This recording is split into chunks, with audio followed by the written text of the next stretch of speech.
ವಿಷಯದಲ್ಲಿ chapter 4 planning ಯೋಜಿಸುವಿಕೆ. We have already discussing the meaning and importance of planning. ಈಗಾಗಲೇ ನಾವು ಯೋಜಿಸುವಿಕೆಯ ಅರ್ಥ ಮತ್ತು ಯೋಜಿಸುವಿಕೆಯ ಪ್ರಾಮುಖ್ಯತೆಯನ್ನು ನಾವೀಗ ಆಲ್ರೆಡಿ ಡಿಸ್ಕಷನ್ ಅನ್ನ ಮಾಡಿದ್ದೀವಿ. ಸೊ ಇವತ್ತು ಸ್ವಲ್ಪ ಅದನ್ನ ರಿವಿಷನ್ ಮಾಡ್ತಾ ನೆಕ್ಸ್ಟ್ ಟಾಪಿಕ್ ಹೋಗ್ತಾ ಹೋಗೋಣ. ಸೊ ಮೊದಲದಾಗಿ ಪ್ಲಾನಿಂಗ್ ಅಂದ್ರೆ ಆಲ್ರೆಡಿ ನಿಮ್ಗೆ ಗೊತ್ತು. Planning is a predetermined course of action. ಅಂದ್ರೆ ಇದು ಯೋಜಿಸುವಿಕೆ ಅನ್ನೋದು ಪೂರ್ವ ನಿರ್ಧರಿತ ಒಂದು ಆಲೋಚನೆ ಅಂತೇಳಿ ಕರಿತಾ ಹೋಗ್ತೀವಿ. ಪೂರ್ವ ನಿರ್ಧರಿತವಾಗಿ ಯೋಚಿಸುವುದು ಅಂತೇಳಿ ಕರಿತಾ ಹೋಗ್ತೀವಿ. ಸೊ ಇದಲ್ಲದೆ ಇನ್ನೊಂದು ರೀತಿ ಆಲ್ರೆಡಿ ಕ್ಲಿಯರ್ ಆಗಿ ಹೇಳಿದೆ ನಿಮಗೆ. So what to do, when to do, how to do, so where to be done, ಹೀಗೆ ವರ್ಡ್ಸ್ ಅನ್ನು ನಿಮ್ಗೆ ಹೇಳಿದೆ, ನೆನಪಿದೆ ಅನ್ಕೊಳ್ತೀನಿ. ಯಾರು ಮಾಡಬೇಕು, ಎಲ್ಲಿ ಮಾಡಬೇಕು, ಅದನ್ನ ಹೇಗೆ ಮಾಡಬೇಕು ಅನ್ನೋದನ್ನ ಪೂರ್ತಿಯಾಗಿ ನಿರ್ಧರಿಸೋದು ಅಥವಾ ಯೋಚಿಸುವುದು, ಅದನ್ನ ಮೊದಲೇ ನಿರ್ಧಾರ ಮಾಡತಕ್ಕಂಥದ್ದು ಯೋಚಿಸುವಿಕೆ ಅಂತ ಹೇಳಿ ನಾವು ಕರೀತಾ ಹೋಗ್ತೀವಿ. ಈಸಿಯಾಗಿ ಅಂಡರ್ಸ್ಟ್ಯಾಂಡ್ ಮಾಡ್ಕೊಳ್ತಾ ಹೋದಾಗ. ಬಟ್ ಇವತ್ತು ಈ ಪ್ಲಾನಿಂಗ್ ಯೋಜಿಸುವಿಕೆಯ ಲಕ್ಷಣಗಳೇನಂತೇಳಿ ನೋಡ್ಕೊಳ್ತಾ ಹೋಗೋಣ. ಫ್ರೆಂಡ್ಸ್, ಫ್ಯೂಚರ್ಸ್ ಆಫ್ ಪ್ಲಾನಿಂಗ್, ಯೋಜಿಸುವಿಕೆಯ ಗುಣಲಕ್ಷಣಗಳಲ್ಲಿ first point, planning focus on achieving objectives. ಯೋಜಿಸುವಿಕೆಯು ಉದ್ದೇಶಗಳ ಸಾಧನೆಯ ಮೇಲೆ ಕೇಂದ್ರೀಕರಿಸುತ್ತದೆ. ಬಹಳ ಈಸಿಯಾಗಿ ಅಂಡರ್ಸ್ಟ್ಯಾಂಡ್ ಮಾಡ್ಕೊಳ್ತಾ ಹೋಗಿ, organisation are set up with a general purpose of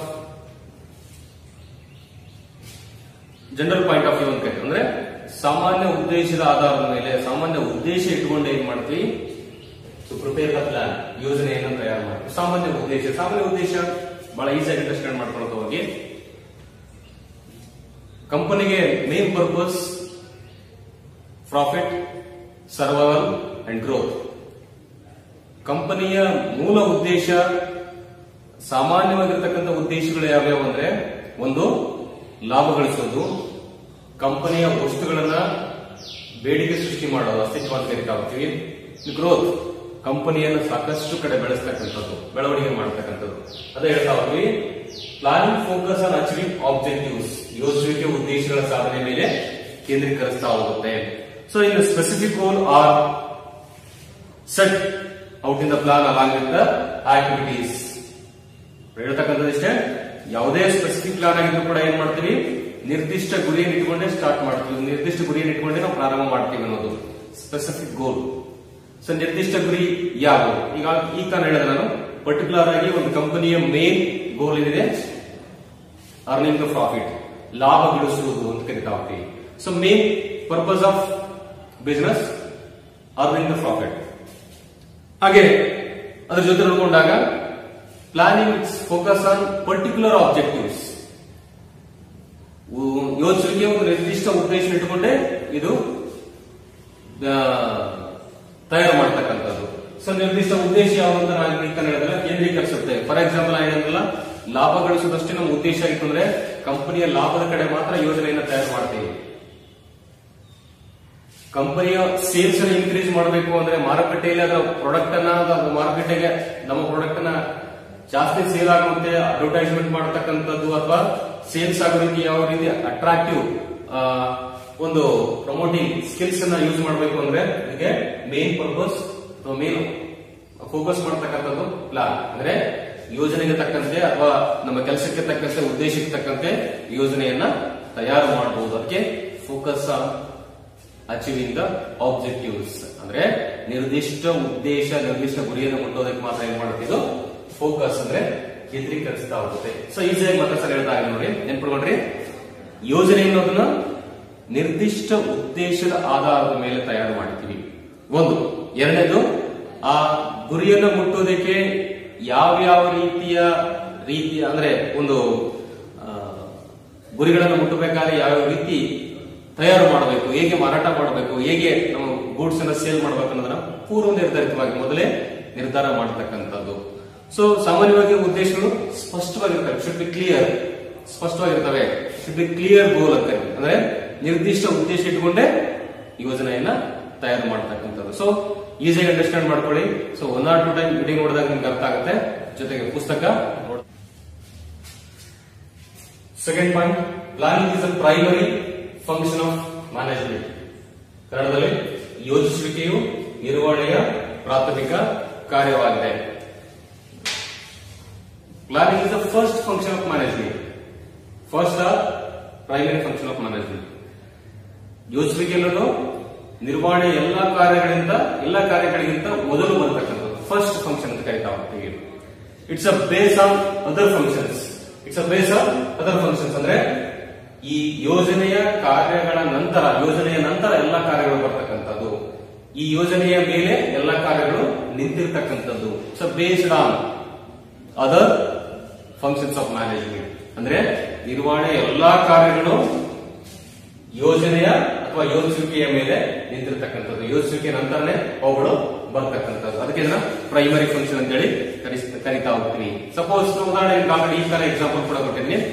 ಕಂಪನಿಯ ಪ್ರತಿಯೊಂದು ಉದ್ದೇಶಗಳನ್ನ ನಾವು ಈಡೇರಿಸಬೇಕಾದ್ರೆ ನಮ್ಗೆ ಏನ್ ಬೇಕು, ಮೊದಲು ಅದರ ಬಗ್ಗೆ ತಿಳ್ಕೊಳ್ಬೇಕು. ಸೊ ಅದೇ ಪ್ಲಾನ್ ಅಂತ ಕರೀತಾ ಹೋಗ್ತೀವಿ. ಕಂಪನಿ ಯಾವುದೇ ಇರಲಿ. ಸೊ ಪ್ರಾಫಿಟ್ ಅಂತ ಹೇಳಿದ್ರೆ ನಾನು ಲಾಭ ಗಳಿಸೋದು ಹೇಗೆ, ಅದರ ಬಗ್ಗೆ ಉಲಂಕುಷವಾಗಿ ಅದರ ಡಿಸ್ಕಷನ್ ಮಾತ್ರ ಫೋಕಸ್ ಮಾಡತಕ್ಕಂಥದ್ದು ಹೇಳಿದ್ರೆ starting point. Second primary functions, ಅದನ್ನ ಪರಿಶೀಲನೆ ಮಾಡಿ ಹೇಗೆ ಪ್ರಾಫಿಟ್ ಅನ್ನು ಮಾಡಬೇಕು ಅನ್ನೋದನ್ನ ತಿಳಿಸ್ತಕ್ಕಂಥದ್ದು plan. So prepare the blueprint ಅಂದ್ರೆ ಯೋಜನೆಯನ್ನ ತಯಾರು ಮಾಡತಕ್ಕಂಥದ್ದು ಯಾವುದು, ಒಂದು ನೀಲನಕ್ಷೆಯನ್ನ ತಯಾರು ಮಾಡತಕ್ಕಂಥದ್ದು ಯಾವುದು, ಯೋಜಿಸಬೇಕಾದ್ರೆ ಪ್ರಾಥಮಿಕ ಕಾರ್ಯ ಅಂತ ಹೇಳಿ ಇದನ್ನ ಕರೀತಾ ಹೋಗ್ತೀವಿ. Okay. Third point, planning is pervasive. ಯೋಜಿಸುವಿಕೆಯು ಸರ್ವವ್ಯಾಪಕವಾಗಿದೆ. ಅಂದ್ರೆ planning required at all the levels. ಯೋಜಿಸುವಿಕೆಯು ಎಲ್ಲಾ ಹಂತಗಳಲ್ಲೂ ಬರ್ತಕ್ಕಂಥದ್ದು, ಅಗತ್ಯವಾಗಿರ್ತಕ್ಕಂಥದ್ದು. ಎಲ್ಲಾ ಹಂತಗಳಲ್ಲೂ ಅಗತ್ಯವಾಗಿರ್ತಕ್ಕಂಥ. ಸೊ ಈಗ ಆಲ್ರೆಡಿ ಗೊತ್ತು ನಿಮಗೆ, ನಮ್ಮಲ್ಲಿ ಬರ್ತಕ್ಕಂಥ 3 ಲೆವೆಲ್ಸ್ ಗಳು: top level, middle level, lower level ಅಥವಾ ಸೂಪರ್ವೈಸರ್ ಲೆವೆಲ್ ಅಂತ ಕರಿತಾ ಹೋಗ್ತಾರೆ. ಅಂದ್ರೆ ಉನ್ನತ ಹಂತ, ಮಧ್ಯಮ ಹಂತ ಮತ್ತು ಕಾರ್ಯಾಚರಣೆ ಅಂತ ಅಥವಾ ಮೇಲ್ವಿಚಾರಣೆ ಅಂತ ಹೇಳಿ ಕರಿತಾ ಹೋಗ್ತೀವಿ. ಸೊ ಈ 3 ಹಂತಗಳಲ್ಲಿ ಬರ್ತಕ್ಕಂಥದ್ದು ಪ್ಲಾನಿಂಗ್. Planning is pervasive. ಯೋಜಿಸುವಿಕೆಯು ಸರ್ವವ್ಯಾಪಕವಾಗಿದೆ, ಎಲ್ಲಾ ಹಂತಗಳಲ್ಲೂ ಬರ್ತಕ್ಕಂಥದ್ದು. So it's not only top level. ಅಂದ್ರೆ ಇದು ಕೇವಲ ಉನ್ನತ ಹಂತಕ್ಕೆ ಮಾತ್ರ ಸೀಮಿತವಾಗಿಲ್ಲ. ಜೊತೆಗೆ it's including middle level and lower level. ಅಂದ್ರೆ ಮಧ್ಯಮ ಹಂತದವರು ಕೂಡ ಪ್ಲಾನ್ ಅನ್ನು ಮಾಡಬಹುದು. ಸೊ ಓಕೆ, ಕೆಳಹಂತದವರು ಕೂಡ ಕೆಲವೊಂದು ಪ್ಲಾನ್ ಗಳನ್ನು ಮಾಡ್ಕೊಂಡು ಕೆಲಸನೂ ಮಾಡಬಹುದು. So easy. ಹಾಗಾಗಿ ಪ್ಲಾನಿಂಗ್ ಇಸ್ ದ ಪರ್ವಸಿವ್. ಯೋಜಿಸುವಿಕೆಯು ಸರ್ವವ್ಯಾಪಕವಾಗಿರ್ತಕ್ಕಂಥದ್ದು. ಸೊ ಎಲ್ಲಾ ಹಂತಗಳಲ್ಲೂ ರಿಕ್ವೈರ್ಡ್ ಅಂದ್ರೆ ಇದು ಎಲ್ಲಾ ಹಂತಗಳಲ್ಲೂ ಅಗತ್ಯವಾಗಿರ್ತಕ್ಕಂಥದ್ದು ಯಾವುದು, ಯೋಜಿಸುವಿಕೆ ಅಂತ ಹೇಳಿ ಕರಿತಾ ಹೋಗ್ತೀವಿ. ಸೊ ಫಾರ್ ಎಕ್ಸಾಂಪಲ್ ಉದಾಹರಣೆ ಕೊಡ್ತೀನಿ. ಕಂಪನಿ ಎಲ್ಲಾ ಕೆಲಸಗಳನ್ನು ನಡೆಯೋದ್ರ ಬಗ್ಗೆ, ಕಂಪನಿ ಎಲ್ಲಾ ಆಕ್ಟಿವಿಟೀಸ್ ಅನ್ನು ಮಾಡೋದ್ರ ಬಗ್ಗೆ ಪ್ಲಾನ್ ಅಂದ್ರೆ ಒಂದು ಸಂದೇಶನ ಕಳಿಸ್ತಕ್ಕಂಥದ್ದು, ಹೇಗೆ ಕೆಲಸ ಮಾಡಬೇಕಂತ ಕಳಿಸ್ತಕ್ಕಂಥದ್ದು ಟಾಪ್ ಲೆವೆಲ್ ಮ್ಯಾನೇಜ್ಮೆಂಟ್. ಬಟ್ ಆ ಪ್ಲಾನಿಂಗ್ ಅನ್ನ ಸರಿಯಾಗಿ ಯುಟಿಲೈಸ್ ಮಾಡ್ಕೊಳ್ತಕ್ಕಂಥದ್ದು ಮಿಡಲ್ ಲೆವೆಲ್ ಮ್ಯಾನೇಜ್ಮೆಂಟ್. ಸೊ ಹೇಗೆ ಕೆಲಸ ಮಾಡಿಸಬೇಕು ಅಂತ ಹೇಳಿ ಕೆಲಸಗಾರನ. So middle level management. ಹಾಗೆ ಲೋಯರ್ ಲೆವೆಲ್ ವರ್ಕರ್ಸ್ ಆ ಕೆಲಸನ ಎಷ್ಟು ಬೇಗ, ಎಷ್ಟು ಈಸಿಯಾಗಿ ಯಾವ ರೀತಿ ಮಾಡಬೇಕು ಅನ್ನೋದನ್ನ ಲೋಯರ್ ಲೆವೆಲ್ ಅಲ್ಲಿ ಯೋಚನೆ ಮಾಡ್ತಾ ಹೋಗ್ತಾರೆ. ಇವೇ ಪ್ಲಾನಿಂಗ್ ರಿಕ್ವೈರ್ಡ್ ಅಂತ. ಅದಕ್ಕೆ ಎಲ್ಲಾ ಹಂತಗಳಲ್ಲೂ ಕೂಡ ಪ್ಲಾನಿಂಗ್ ಕಾಣ್ತಾ ಹೋಗ್ತೀವಿ. ಸೊ ಕೆಸ್ planning is continuous. Fourth point, planning is continuous. ಯೋಜಿಸುವಿಕೆಯು ನಿರಂತರವಾಗಿದೆ. ಸೊ ಯೋಜಿಸುವಿಕೆ ನಿರಂತರವಾಗಿದೆ ಅದಕ್ಕೆ ಕಾರಣ, so planning prepared yearly, half yearly, quarterly or monthly. ಯೋಜನೆಯನ್ನ ನಿರ್ದಿಷ್ಟವಾಗಿ ಸಮಯಕ್ಕೆ ನಾವು ತಯಾರು ಮಾಡಿದ್ರು ಕೂಡ, ಫಾರ್ ಎಕ್ಸಾಂಪಲ್ ಉದಾಹರಣೆ ಕೊಡ್ತೀನಿ. 1 ತಿಂಗಳಿಗೊಂದ್ಸಲ ತಯಾರು ಮಾಡ್ತೀವಿ, 3 ತಿಂಗಳಿಗೊಂದ್ಸಲ ತಯಾರು ಮಾಡ್ತೀವಿ, 6 ತಿಂಗಳಿಗೊಂದ್ಸಲ ತಯಾರು ಮಾಡ್ತೀವಿ, 1 ವರ್ಷಕ್ಕೊಂದ್ಸಲ ಪ್ಲಾನ್ ಅನ್ನ ತಯಾರು ಮಾಡ್ತೀವಿ. ಆದ್ರೆ in the after the year, 1 ವರ್ಷದ ನಂತರ ಪ್ಲಾನ್ ಅನ್ನ ಚೇಂಜ್ ಮಾಡ್ತೀವಿ ನಾವು. ಸೊ ಇಂಟ್ರೊಡ್ಯೂಸಿಂಗ್ ನ್ಯೂ ಪ್ಲಾನ್, ಹೊಸ ಯೋಜನೆಯನ್ನ ನಾವು ಜಾರಿಗೆ ತರ್ತಾ ಹೋಗ್ತೀವಿ. ಸೊ ಫಾರ್ ಎಕ್ಸಾಂಪಲ್ ಉದಾಹರಣೆ ಕೊಡ್ತಾ ಹೋಗ್ತೀನಿ. ಹೊಸ ಯೋಜನೆ ಹೇಗೆ? ಸೊ ಫ್ಯೂಚರ್ ನೀಡ್ಸ್, ಭವಿಷ್ಯತ್ತಿನ ಬದಲಾವಣೆಗಳಿಗೆ ತಕ್ಕಂತೆ ಅವುಗಳನ್ನ ಪ್ಲಾನ್ ಅನ್ನ ಹೊಸ ಯೋಜನೆಯನ್ನ ನಾವು ಜಾರಿಗೆ ತರ್ತೀವಿ. ಉದಾಹರಣೆ ಕೊಡ್ತೀನಲ್ಲ, ಇಯರ್ ಟು ಇಯರ್ ಏನಾಗುತ್ತೆ, ಕಸ್ಟಮರ್ ನೀಡ್ಸ್ ಚೇಂಜ್ ಆಗ್ತಾ ಹೋಗುತ್ತೆ. ಅಂದ್ರೆ ಗ್ರಾಹಕರ ಕೊಂಡುಕೊಳ್ಳುವಿಕೆ ಬದಲಾವಣೆ ಆದಾಗೆಲ್ಲ ಯೋಜನೆಯನ್ನ ಕಂಪನಿ ಚೇಂಜ್ ಮಾಡಬಹುದು. ಸೊ ಅದರ ಆಧಾರದ ಮೇಲೆ ಅಂದ್ರೆ ಭವಿಷ್ಯತ್ತಿನ ಸ್ಥಿತಿಗತಿಗಳು. ಸೊ ಫಾರ್ ಎಕ್ಸಾಂಪಲ್ ನಿಮ್ಗೆ ನಾನು ಹೇಗೆ ಹೇಳ್ತಾ ಇದ್ದೀನಲ್ಲ, ಈಗಿರುವಂತ ಕಸ್ಟಮರ್ ನೀಡ್ಸ್ ಇನ್ನು 1 ಇಯರ್ ನಂತರ ಆ ಒಂದು ವಸ್ತು ತೆಗೆದುಕೊಳ್ಳುವಂತ ವಸ್ತು ಕೆಪಾಸಿಟಿ ಏನಾಗಿರ್ಬೋದು, ಜಾಸ್ತಿ ಆಗಿರ್ಬೋದು. ಫಾರ್ ಎಕ್ಸಾಂಪಲ್ ಒಂದು 10,000 ಮೊಬೈಲ್ ತೆಗೆದುಕೊಳ್ತಾರೆ ಒಬ್ಬ ವ್ಯಕ್ತಿ ಅಂದ್ರೆ ಮುಂದಿನ ವರ್ಷ 20,000 ತೆಗೆದುಕೊಳ್ಳುವಂತ ಕೆಪಾಸಿಟಿ ಇರಬಹುದು. ಸೊ ಅವ್ನ ನೀಡ್ಸ್ ಚೇಂಜ್ ಆಯ್ತು, ಆ ಪ್ರಕಾರ ಏನ್ ಮಾಡಬೇಕು, ಮತ್ತೆ ಪ್ಲಾನ್ ಅನ್ನ ಪ್ರಿಪೇರ್ ಮಾಡಬೇಕು. ಸೊ ಕಸ್ಟಮರ್ ನೀಡ್ಸ್ ಗೆ ತಕ್ಕಂತೆ ಪ್ಲಾನ್ಸ್ ಅನ್ನ ಚೇಂಜ್ ಮಾಡ್ತಾ ಹೋಗ್ಬೋದು. ಅದಕ್ಕೆ ಪ್ಲಾನಿಂಗ್ ಇಸ್ ಅ ಕಂಟಿನ್ಯೂಸ್, ನಿರಂತರವಾಗಿರ್ತಕ್ಕಂಥದ್ದು. ಸೊ ಇದು yearly, half yearly, monthly or quarterly, ಇದು ಇಷ್ಟಕ್ಕೆ ಸೀಮಿತ ಆಗಿರೋದಿಲ್ಲ.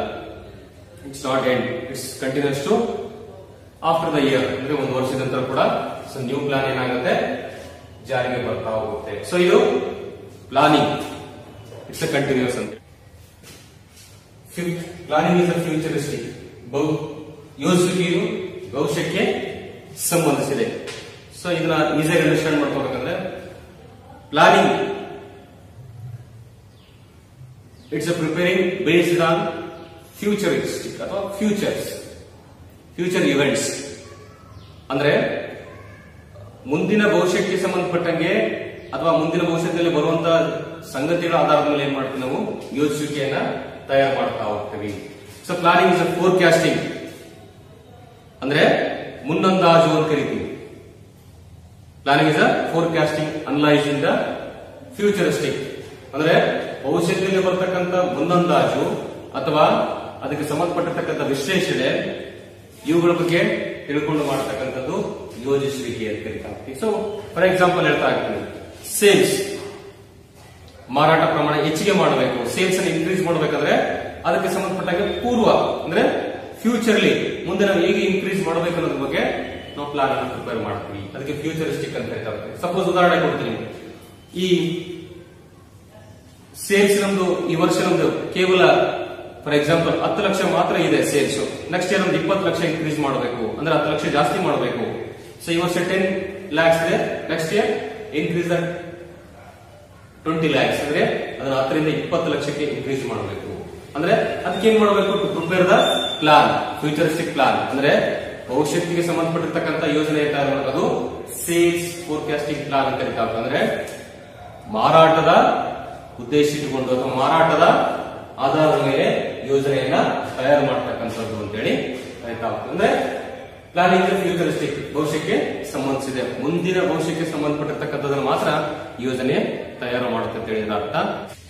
Fifth point, planning involves decision making, ಯೋಜಿಸುವಿಕೆಯು ನಿರ್ಧಾರ ತೆಗೆದುಕೊಳ್ಳುವಿಕೆಯನ್ನ ಒಳಗೊಂಡಿದೆ.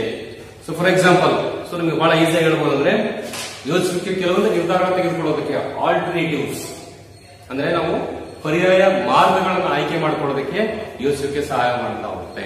ಸೊ ಇದರ ಅರ್ಥ ಎಷ್ಟು, ಆಲ್ಟರ್ನೇಟಿವ್ಸ್ ಅಂದ್ರೆ ಸಮಟೈಮ್ಸ್ ಕೆಲವೊಂದು ಗುರಿ, ಕೆಲವೊಂದು ಗೋಲ್ಸ್ ಇದ್ರೆ ಕೆಲವೊಂದು ಗುರಿಗಳನ್ನ, ಕೆಲವೊಂದು ಪರ್ಯಾಯ ಮಾರ್ಗಗಳನ್ನ ಆಯ್ಕೆ ಮಾಡಿಕೊಳ್ಳೋದಕ್ಕೆ ನಮಗೆ ಪ್ಲಾನಿಂಗ್ ಇಸ್ ಮೋಸ್ಟ್ ಇಂಪಾರ್ಟೆಂಟ್. ಯೋಜಿಸುವಿಕೆಯು ಬಹಳ ಸಹಾಯ ಮಾಡ್ತಾ ಹೋಗ್ತದೆ. ಅದಕ್ಕೆ planning involves decision making. So planning ಏನ್ ಮಾಡುತ್ತೆ, ಕೆಲವೊಂದು ನಿರ್ಧಾರ ತೆಗೆದುಕೊಳ್ಳುವುದನ್ನ ಒಳಗೊಂಡಿರ್ತಕ್ಕಂಥದ್ದು. ಅದು ಆಲ್ಟರ್ನೇಟಿವ್ ಕೋರ್ಸಸ್, ಅಂದ್ರೆ ಪರ್ಯಾಯ ಕಾರ್ಯ ಮಾರ್ಗಗಳನ್ನ ಆಯ್ಕೆ ಮಾಡಿಕೊಳ್ಳೋದಕ್ಕೆ ನಮಗೆ ಬಹಳ ಸುಲಭ ಆಗ್ತಕ್ಕಂಥದ್ದು ಯೋಜಿಸುವಿಕೆಯಿಂದ. ಸೊ ಸಾಮಾನ್ಯವಾಗಿ ಯೋಜಿಸುವಿಕೆ ಪ್ರಕ್ರಿಯೆಗಳು ಸಾಮಾನ್ಯವಾಗಿ ಹೇಳ್ಬೇಕಂದ್ರೆ ಒಂದು ನಿರ್ಧಾರಗಳ ಮೇಲೆ ಆಯ್ಕೆಯನ್ನು ಹೇಗೆ ಮಾಡುತ್ತೆ ಅನ್ನೋದು. ಫಾರ್ ಎಕ್ಸಾಂಪಲ್ ಉದಾಹರಣೆ ಕೊಡ್ತೀನಿ ನಿಮಗೆ, ಸೇಲ್ಸ್ ಅಲ್ಲಿ ಇನ್ಕ್ರೀಸ್ ಮಾಡಬೇಕಾದ ಸಮಯ ಬಂದಾಗ ಅದರ ಬಗ್ಗೆ ನಿರ್ಧಾರ ತೆಗೆದುಕೊಳ್ತಕ್ಕಂಥದ್ದು.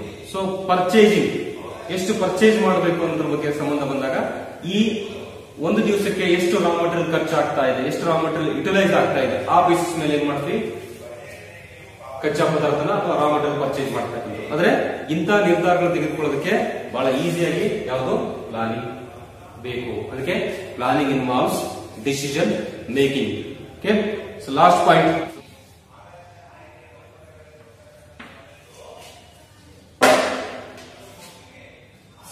Planning is a mental exercise. ಯೋಜಿಸುವಿಕೆಯು ಮಾನಸಿಕ ಕ್ರಿಯೆ ಆಗಿದೆ. ಸೊ ಯೋಚಿಕೆಯು ದೂರದೃಷ್ಟಿ, ಕಲ್ಪನೆ ಜೊತೆಗೆ ಉತ್ತಮ ನಿಷ್ಕ್ರಿಯಗಳಂತ ಮಾನಸಿಕ ಅಂಶಗಳನ್ನ ಒಳಗೊಂಡಿರತಕ್ಕಂಥದ್ದು. ಸಾಮಾನ್ಯವಾಗಿ planning is requires applications the mind involving forecasting, intelligent and imagination. ಅಂದ್ರೆ ದೂರದೃಷ್ಟಿ, ಯೋಚಿಕೆಯನ್ನು ದೂರದೃಷ್ಟಿಯನ್ನು ಒಳಗೊಂಡಿರತಕ್ಕಂಥದ್ದು, ಬುದ್ಧಿವಂತಿಕೆಯನ್ನು ಒಳಗೊಂಡಿರ್ತಕ್ಕಂಥದ್ದು. ಹೇಗೆ ಮಾಡಬೇಕು ಅನ್ನೋದನ್ನ ಮೊದಲೇ ಇಂಟೆಲೆಕ್ಚುಯಲ್ ಆಕ್ಟಿವಿಟಿ ಅಂದ್ರೆ ಇಂಟೆಲಿಜೆಂಟ್ ಅಂತ ಕರಿತಾ ಹೋಗ್ತೀವಿ. ಅಂದ್ರೆ ಬುದ್ಧಿವಂತಿಕೆ ಆಧಾರದ ಮೇಲೆ ಹೇಗೆ ಒಂದು ಯೋಜನೆಯನ್ನು ತಯಾರು ಮಾಡಬೇಕು ಅನ್ನೋದನ್ನ ಹೇಳ್ತಕ್ಕಂಥದ್ದು. ಸೊ ಕಲ್ಪನೆ, ಸೊ ಇಮ್ಯಾಜಿನೇಷನ್ಸ್, ಮುಂದೆ ಏನಾಗುತ್ತೆ ಅನ್ನೋದ್ರ ಬಗ್ಗೆ ತಿಳ್ಕೊಳ್ತಕ್ಕಂಥದ್ದು. It is basically an intellectual activity of thinking, planning rather than doing. ಅಂದ್ರೆ ಇದೊಂದು ಬೇಸಿಕಲಿ ಹೇಳಬೇಕು ಅಂದ್ರೆ ಮುಂದೆ ನಡೆಯುವಂತ ನಿರ್ಧಾರಗಳನ್ನ ಕೈಗೊಳ್ಳಬೇಕನ್ನೋದಷ್ಟೇ ಅಲ್ಲದೆ ಆ ನಿರ್ಧಾರಗಳು ಹೇಗೆ ಇರಬೇಕು, ಹೇಗೆ ನಡಿಬೇಕು ಅನ್ನೋದ್ರ ಬಗ್ಗೆ ಕೂಡ ಏನ್ ಮಾಡುತ್ತಿದ್ದು ಚಿಂತನೆ ಮಾಡುತ್ತೆ. ಅಂದ್ರೆ ಮಾನಸಿಕವಾದ ಬಗ್ಗೆ ಯೋಚನೆಯನ್ನ ಮಾಡ್ತಾ ಹೋಗ್ತದೆ, ಮಾನಸಿಕ ಕ್ರಿಯೆ ಅಂತ ಹೇಳಿ ಕರೀತಾ ಹೋಗ್ತದೆ. ಫಾರ್ ಎಕ್ಸಾಂಪಲ್ ಉದಾಹರಣೆಗೆ ಈಗ ಸುಮಾರು ಸಲ ಎಕ್ಸಾಂಪಲ್ ಕೊಡ್ತಾ ಇದ್ದೀನಿ. ಒಂದು ಬಿಸಿನೆಸ್ ಪ್ರಾಫಿಟ್ ಮಾಡ್ಬೇಕಾದ್ರೆ ಸೊ ಮೊದಲು ಏನ್ ಮಾಡಬೇಕು, ಫೋರ್ಕಾಸ್ಟಿಂಗ್, ಫೋರ್ಸೈಟ್ ಅಂತ ಕರಿತಂದ್ರೆ ದೂರದೃಷ್ಟಿ ಇರಬೇಕು. ಅಂದ್ರೆ ಅದರ ವಿಶ್ಲೇಷಣೆ ಮಾಡಬೇಕು. ಕಲ್ಪನೆ, ಇಮ್ಯಾಜಿನೇಷನ್, ನಮ್ಮ ಬಿಸಿನೆಸ್ ಹೇಗಿರಬೇಕು, ಹೇಗೆ ಪ್ರಾಫಿಟ್ ಮಾಡಬೇಕು ಅನ್ನೋದನ್ನ ಫೋರ್ಕಾಸ್ಟ್ ಅಂದ್ರೆ ಮುಂದೆ ಆಗ್ತಕ್ಕಂಥದನ್ನ ಹೀಗೆ ಅದೇನ್ ಮಾಡುತ್ತೆ, ಮಾನಸಿಕ ಎಕ್ಸರ್ಸೈಸ್ ಅಂತ ಕರಿತಂದ್ರೆ ಮಾನಸಿಕವಾಗಿ ಅದನ್ನ ತಿಳ್ಕೊಳ್ಳುತ್ತೆ, ಮೆಂಟಲಿ ಅದ್ರ ಬಗ್ಗೆ ಯೋಚನೆ ಮಾಡ್ತಾ ಹೋಗುತ್ತೆ ಅನ್ನೋದು ಯೋಜನೆ ಅಥವಾ ಪ್ಲಾನಿಂಗ್ ಅಂತ ಕರಿತಾ ಹೋಗ್ತೀವಿ. ಸೊ ಇಷ್ಟಂದ್ರೆ